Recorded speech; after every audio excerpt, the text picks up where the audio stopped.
Good morning. There's so much going on in the world right now. It's pretty devastating. It's hard to make sense of what's happening, especially when our lives go on as seemingly usual on this side of the planet. We're still shopping, we're still meeting with friends, we still have hot water and a roof over our heads when our brothers and sisters in different parts of the world are struggling so immensely. And I thought that perhaps a poem this morning would be a good way to start. Now, poetry helps me many times when I can't find words for myself. I can't seem to make sense. Sometimes the lyrical nature of a poem or the abstract nature of a poem really helps my mind not get locked in on what is not making sense, which is happening right now. So this is a poem from someone I've quoted before and talked to before, is Rainer Maria Rilke. He's an Austrian poet, and it's called On a Vast Plain. And I'll read that for you. You are not surprised at the force of the storm. You have seen it growing. The trees flee. Their flight sets the boulevards streaming. And you know, he whom they flee is the one you move toward. All your senses sing him as you stand at the window. The weeks stood still in summer. The tree's blood rose. Now you feel it wants to sink back into the source of everything.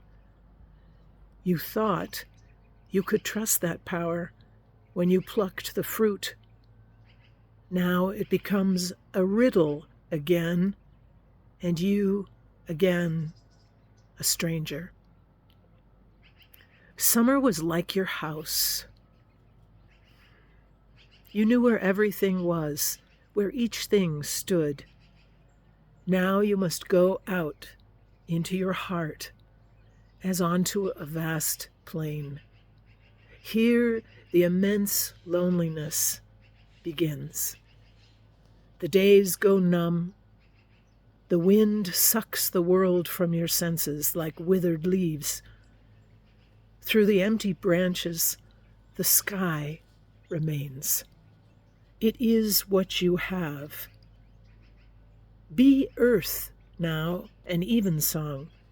Be the ground lying under that sky. Be modest now, like a thing ripened until it is real, so that he who began it all can feel you when he reaches for you. So that he who began it all can feel you when he reaches for you.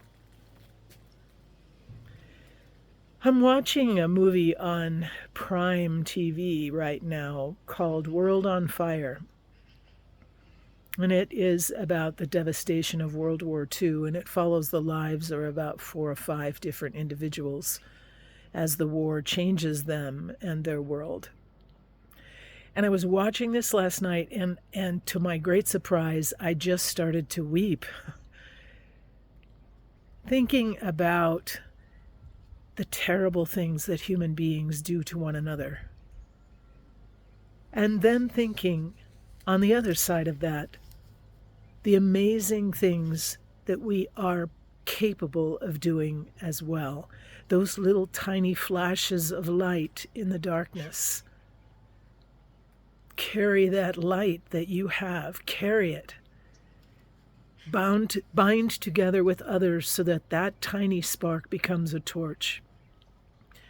The darkness will not overcome the light. The light will win. And you are ambassadors of that light and love.